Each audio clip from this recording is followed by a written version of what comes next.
রাসূলুল্লাহ সাল্লাল্লাহু আলাইহি ওয়াসাল্লামের কাছে এক লোক আসছে, বেদুইন গ্রাম্য সাহাবী। নবীজি আরেকজনের সাথে কথা বলতেছিলেন। ওই লোকটা তো বোঝে না, গ্রাম্য মানুষ, সহজ সরল মানুষ। আদব হইল একজন যখন আরেকজনের সাথে কথা বলে, এই কথার মধ্যে কথা না বলা। নবীজি আরেকজনের সাথে কথা বলতেছে, এর মধ্যেই ওই গ্রামের লোকটা নবীজিকে জিজ্ঞাসা করতেছে, ইয়া রাসূলুল্লাহ মাতাস সাআহ, কিয়ামত কখন হবে? নবীজি কথা শেষ করার পরে বললেন, ওই লোকটা কোথায়? যেই লোকটা আমাকে জিজ্ঞাসা করেছে কিয়ামত কখন হবে, বলে আনা ইয়া রাসূলুল্লাহ। নবীজি তাকে পাল্টা প্রশ্ন করেছে, মা আ'দাত্তা লাহা, তুমি যে কিয়ামত কখন হবে জিজ্ঞাসা করতেছ, কিয়ামতের জন্য তুমি কি পাথেয় সংগ্রহ করছো? লোকটা সহজ সরল মানুষ, সহজে জবাব দিল, আমি আল্লাহ এবং তার রাসূলকে ভালোবাসি। নবীজিও বললেন, আল মারউ মা'a মান আহাব্বা, যে যাকে মহব্বত করে তার সাথে থাকবে। এই কথা শুনে লোকটা বাড়ির দিকে হাঁটা ধরল। হযরতে আনাস রাদিয়াল্লাহু তাআলা আনহু বলেন, নবীজির জবানে যখন শুনলাম যে যাকে মহব্বত করে তার সাথে জান্নাতের মধ্যে থাকবে, হযরত আনাস বলেন, এই কথা নবীজির মুখে শ্রবণ করবার পর, ইসলাম গ্রহণের পরে আমরা এতটা খুশি হই নাই যতটা খুশি হয়েছি নবীজির সাথে জান্নাতে থাকতে পারবো এই কথাটা শ্রবণ করবার পরে। ইসলাম গ্রহণের পরে কোনো কথায় এত খুশি আমরা হই নাই, এই কথাটা শুই না এত খুশি হইছি যে আমরা জান্নাতেও নবীজির সাথে থাকতে পারবো। হযরত আনাস রাদিয়াল্লাহু তাআলা আনহু বলেন, আমি আল্লাহ এবং তার রাসূলকে ভালোবাসি, আবু বকর ওমরকে ভালোবাসি। যদিও তাদের মতো আমল করতে পারি নাই, তবে আল্লাহ তাআলার কাছে আশা করি জান্নাতে আমি তাদের সাথে থাকতে পারবো। চিন্তা কইরা দেখেন, নবীর সাথে থাকার খবরে সাহাবায়ে কেরাম সবচাইতে বেশি খুশি। ওই নবী জানায় দেন, ও আমার উম্মত, তুমি ইয়তীমের অভিভাবক হয়ে যাও, জান্নাতে তোমরা আমি নবীর সাথে থাকতে পারবা। ফাআম্মাল ইনসানু ইযা মাবতালাহু রাব্বুহু ফাআকরামাহু ওয়া না'আমাহু,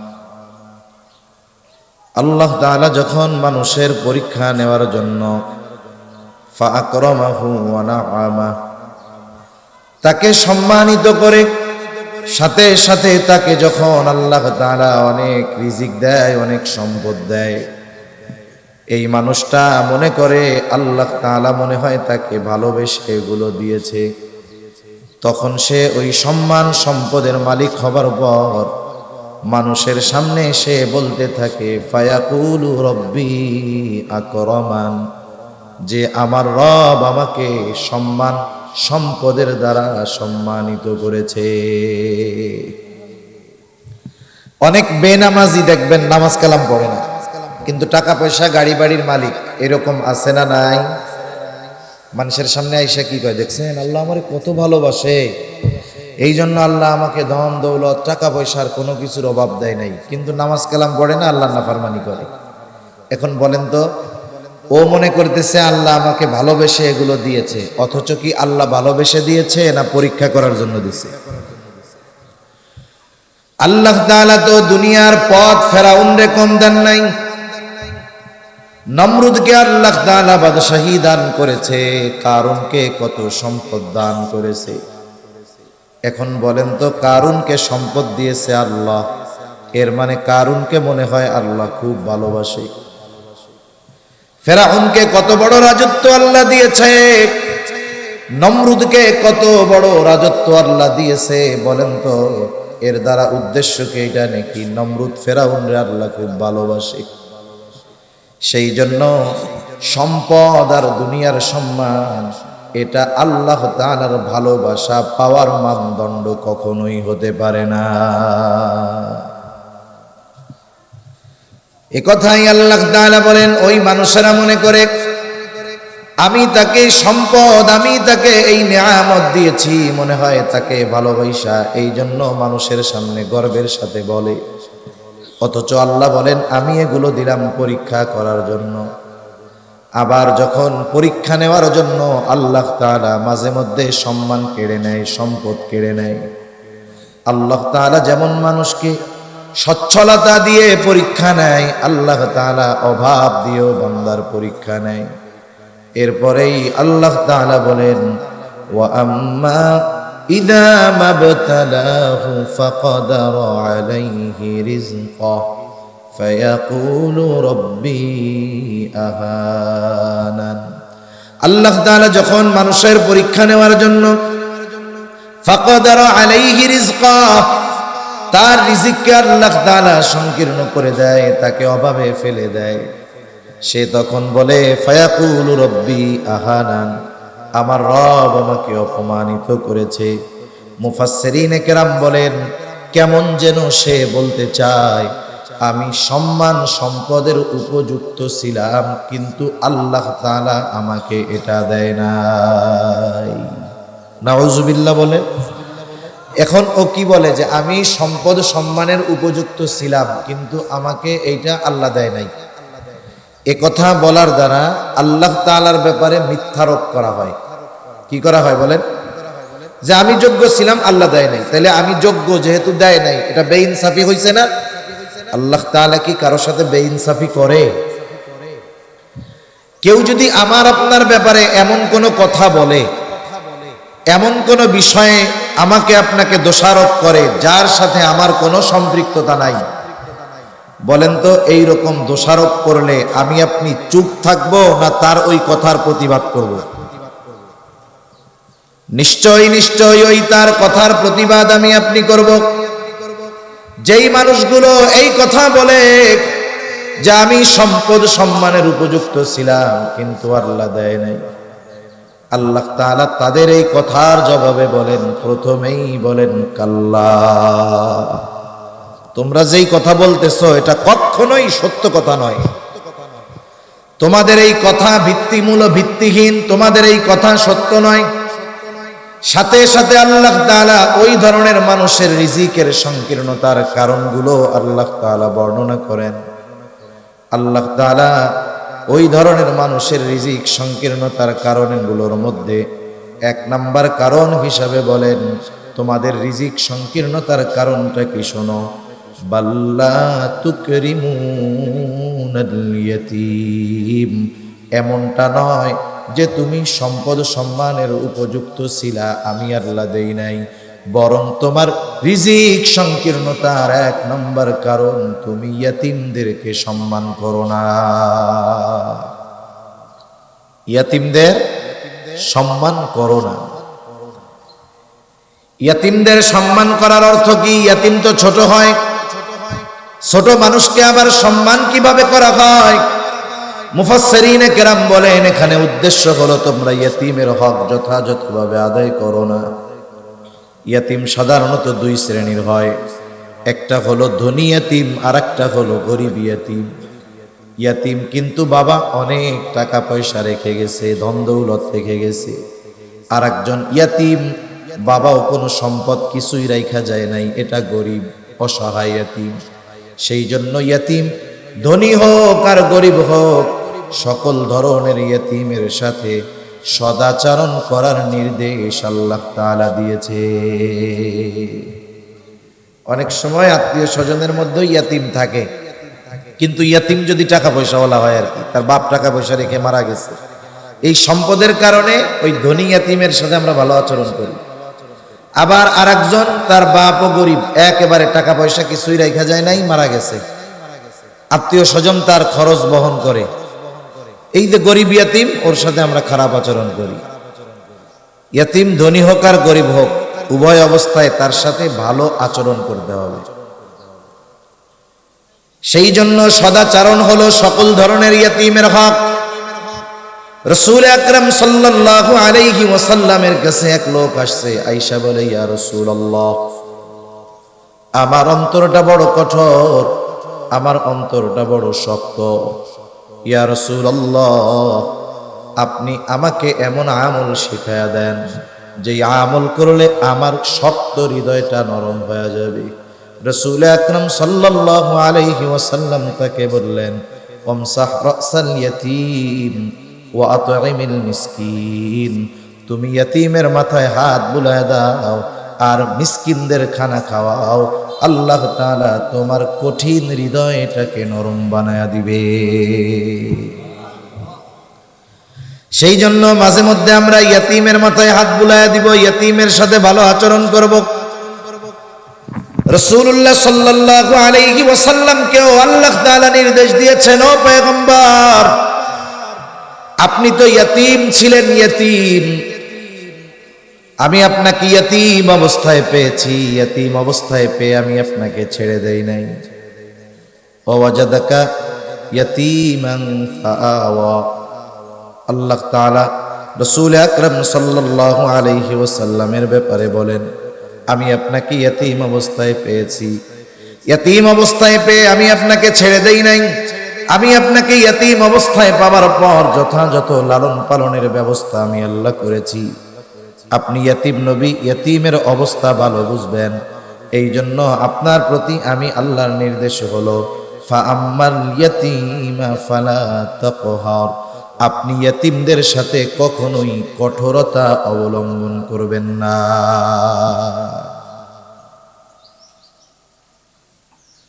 আপনাকে আমি ইয়াতীম অবস্থায় পেয়ে লালন পালনের ব্যবস্থা যেহেতু করছি, এটা একটা নেয়ামত আপনার জন্য। এই নেয়ামতের বিপরীতে নির্দেশ, ইবাদত হলো আপনি ইয়াতীমের সাথে কখনো কঠোর আচরণ করবেন না। নবীজিকে বলার দ্বারা উদ্দেশ্য হলো, কিয়ামত পর্যন্ত যত মানুষ আসবে এই বিষয়টা আমাদের খেয়ালে রাখা। অনেক সময় বড়কে বলে ছোটদেরকে শিক্ষা দেওয়া হয়। অনেকে বলে না যে, দেখ অমুক এত পাওয়ারফুল লোক, তারে ছাড় দেয় নাই আর আমাদের ছাড় দিবে।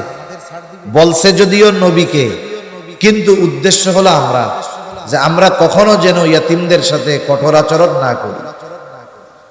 ইয়াতীমদের সাথে ভালো আচরণ করা, সদাচরণ করা, এটা হলো নববী সিফাত, নবীজির গুণ। আর ইয়াতীমদের সাথে খারাপ আচরণ করা, এটা হলো আবু জেহেলের কর্ম।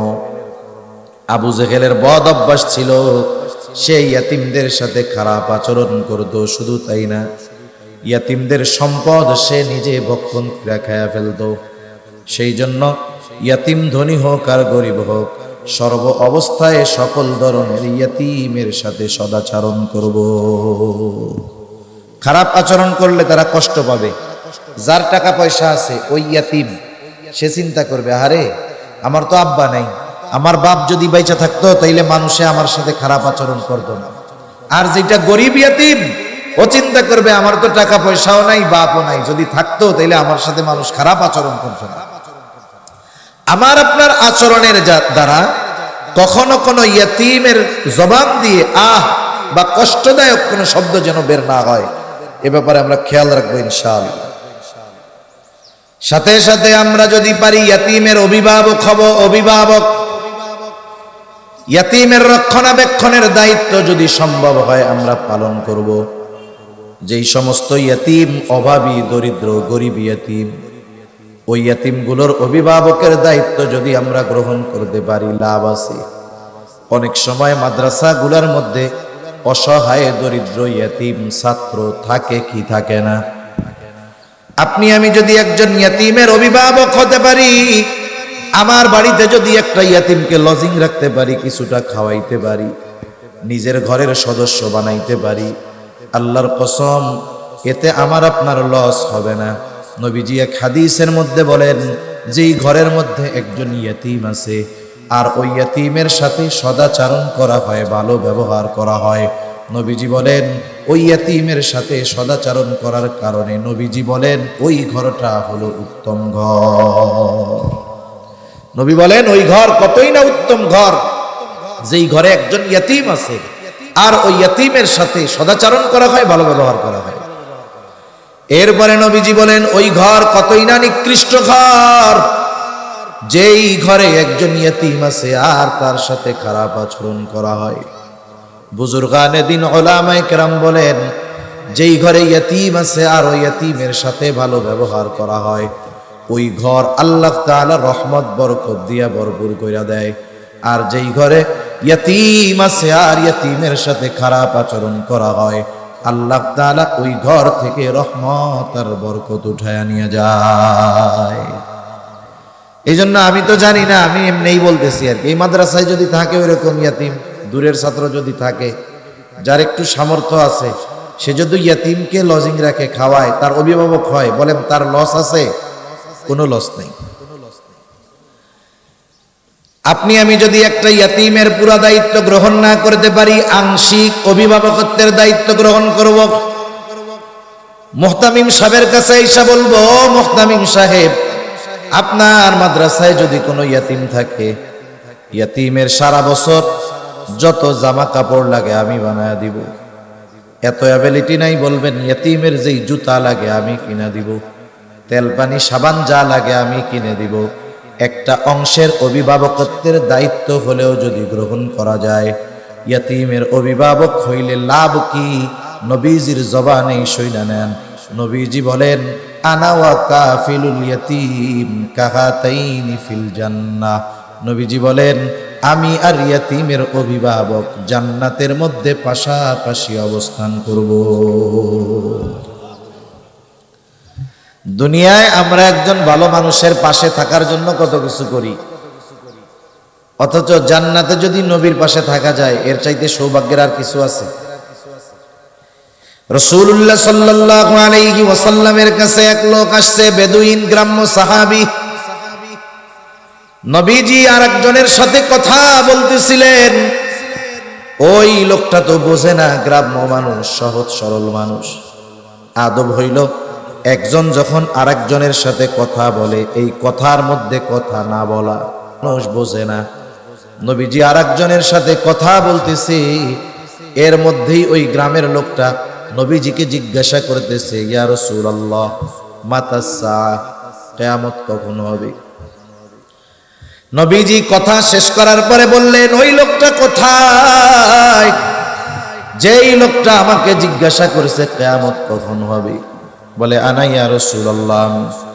নবীজি তাকে পাল্টা প্রশ্ন করেছে, মা আ'দাত্তা লাহা, তুমি যে কিয়ামত কখন হবে জিজ্ঞাসা করতেছো, কিয়ামতের জন্য তুমি কি পাথেয় সংগ্রহ করছো? লোকটা সহজ সরল মানুষ, সহজে জবাব দিল, আমি আল্লাহ এবং তার রাসূলকে ভালোবাসি। নবীজিও বললেন, আলমারউ মা'a মান আহাব্বা, যে যাকে মহব্বত করে তার সাথে থাকবে।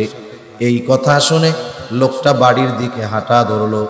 হযরতে আনাস রাদিয়াল্লাহু তাআলা আনহু বলেন, নবীজির জবানে যখন শুনলাম যে যাকে মহব্বত করে তার সাথে জান্নাতের মধ্যে থাকবে, হযরত আনাস বলেন, এই কথা নবীজির মুখে শ্রবণ করবার পর, ইসলাম গ্রহণের পরে আমরা এতটা খুশি হই নাই যতটা খুশি হয়েছি নবীজির সাথে জান্নাতে থাকতে পারবো এই কথাটা শ্রবণ করবার পরে।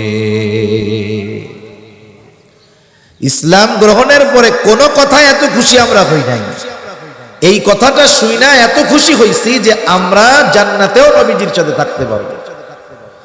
হযরত আনাস রাদিয়াল্লাহু তাআলা আনহু বলেন, আমি আল্লাহ এবং তার রাসূলকে ভালোবাসি, আবু বকর ওমরকে ভালোবাসি, যদিও তাদের মতো আমল করতে পারি নাই, তবে আল্লাহ তাআলার কাছে আশা করি জান্নাতে আমি তাদের সাথে থাকতে পারবো। চিন্তা কইরা দেখেন, নবীর সাথে থাকার খবরে সাহাবায়ে কেরাম সবচাইতে বেশি খুশি। ওই নবী জানায় দেন, ও আমার উম্মত, তুমি ইয়াতীমের অভিভাবক হয়ে যাও, জান্নাতে তোমরা আমি নবীর সাথে থাকতে পারবা।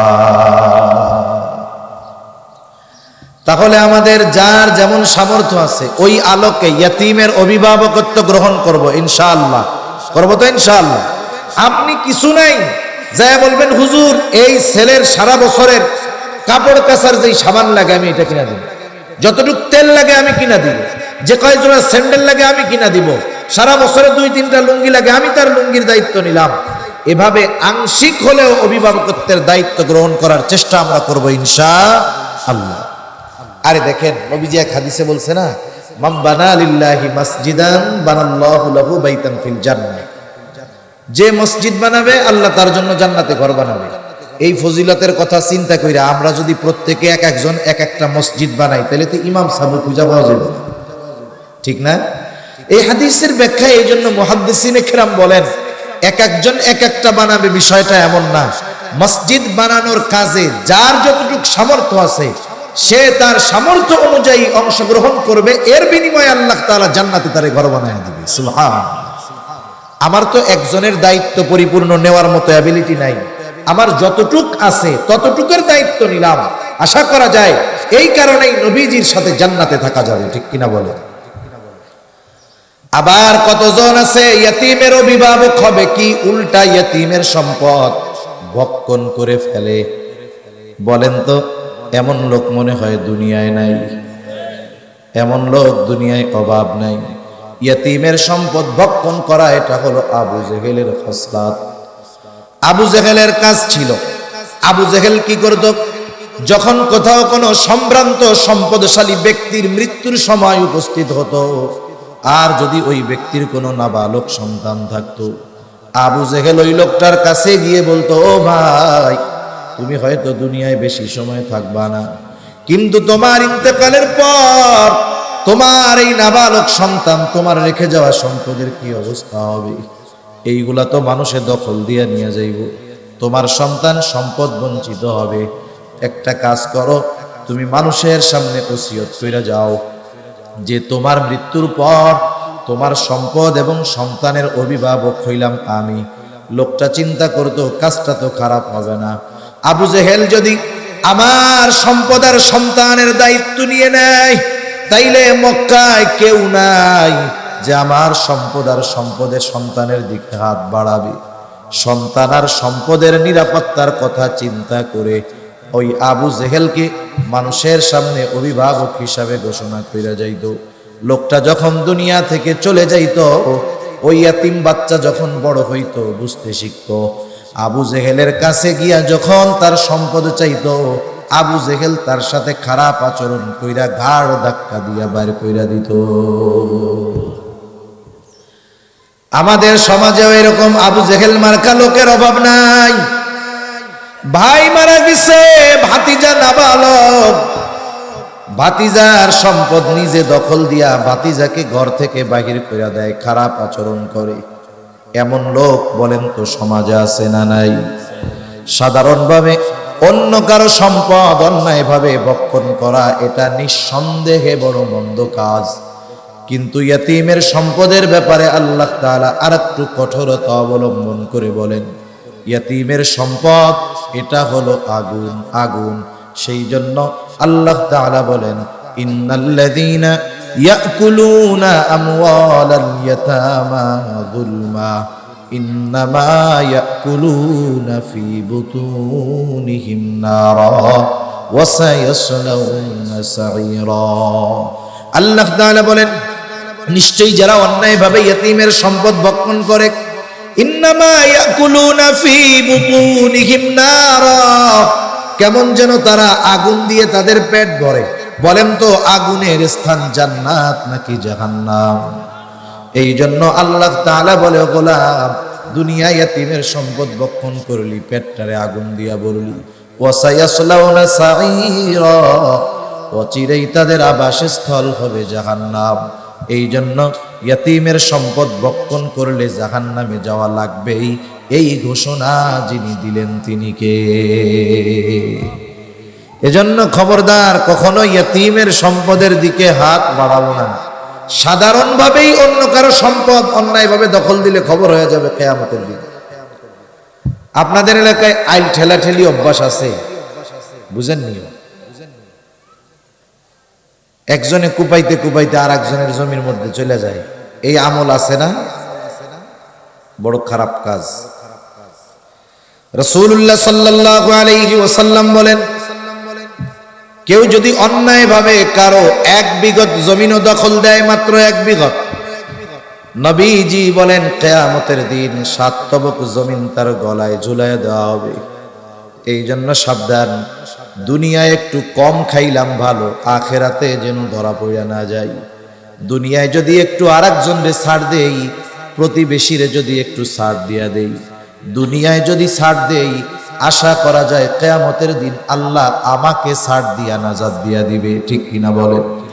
এই জন্য কখনোই কারো সম্পদ বক্ষণ করব না অন্যায় ভাবে, ইয়াতিমের সম্পদ বক্ষণ করব না, প্রয়োজনে ইয়াতিমকে বেশি দিব, আল্লাহ তাআলা বরকত দিবে।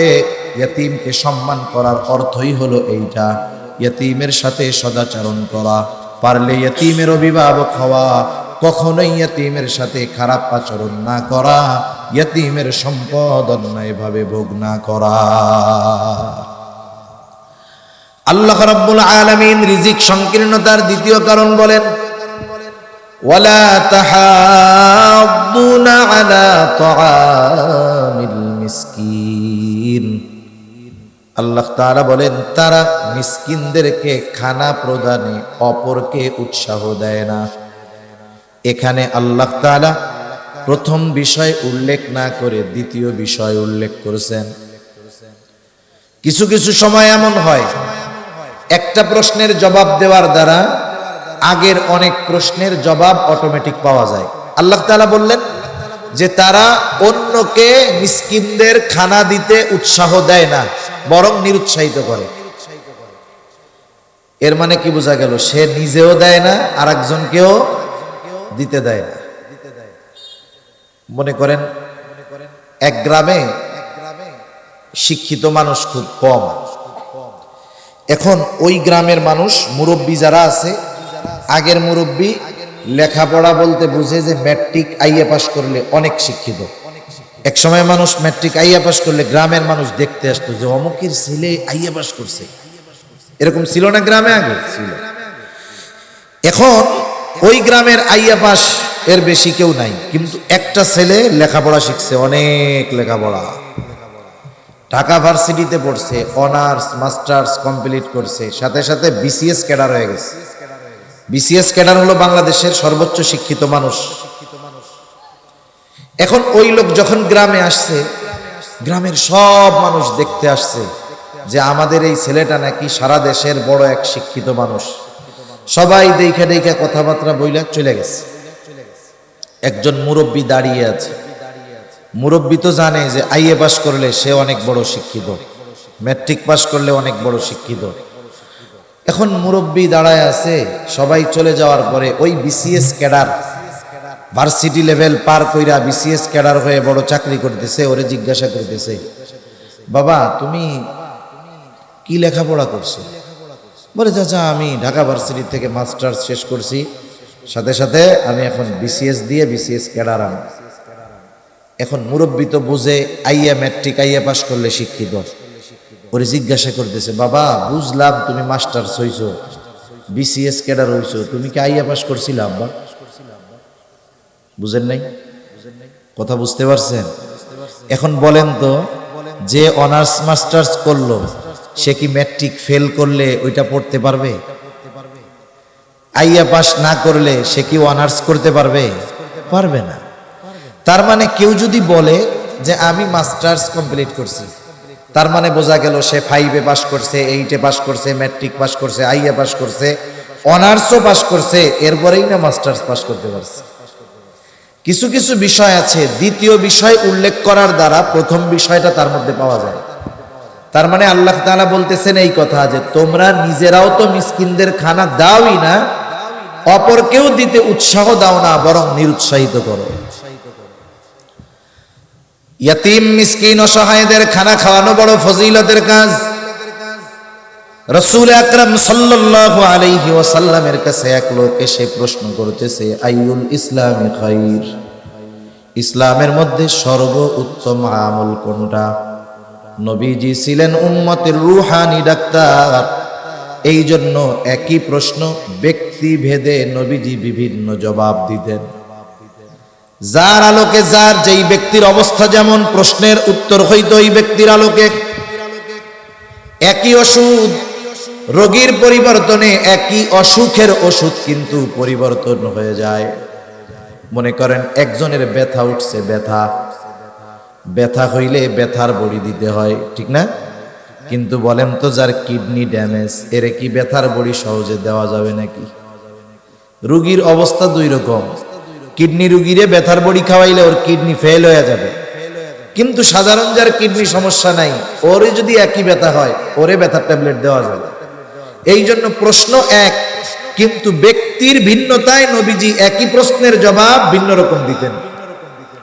রোগীর অবস্থা ভেদে যেমন ডাক্তার ওষুধ দেয়, নবীজিও ব্যক্তির অবস্থা ভেদে একই প্রশ্নের জবাব ভিন্ন ভিন্ন রকম দিতেন। কারণ নবীজি তো উম্মতের রুহানি ডাক্তার ছিলেন। এই ব্যক্তি প্রশ্ন করেছে, আইয়ুল ইসলামি খাইর, ইসলামের মধ্যে সর্বোত্তম কাজ কোনটা, উত্তম আমল কোনটা? নবীজি এই লোকের প্রশ্নের জবাবে বললেন, তুতঈমুত তাআম ওয়া তাকরাউস সালাম আলা মান আরাফতা ওয়া মান লাম তারিফ। তুমি মানুষকে বেশি বেশি মানুষকে খানা খাওয়াও, আর পরিচিত অপরিচিত সবাইকে বেশি বেশি সালাম দাও। নবীজি এক নম্বরে বলছেন মানুষকে খানা খাওয়াও। নবীজি কোনো স্তর বিন্যাস করেন নাই। নবীজি বলেন নাই তুমি গরিবকে খাওয়াও, ইয়াতিমকে খাওয়াও, অসহায়কে খাওয়াও।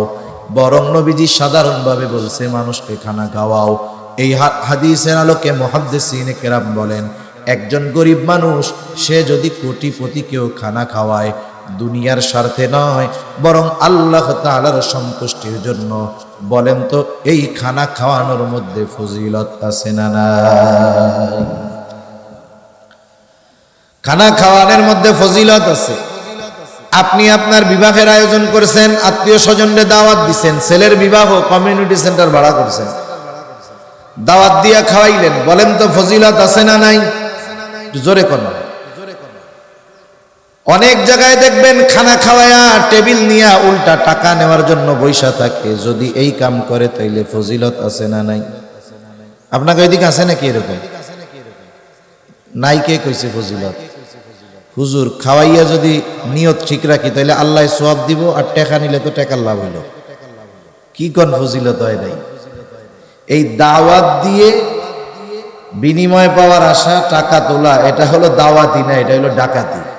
এটাকে কি বলে? ডাকাতি।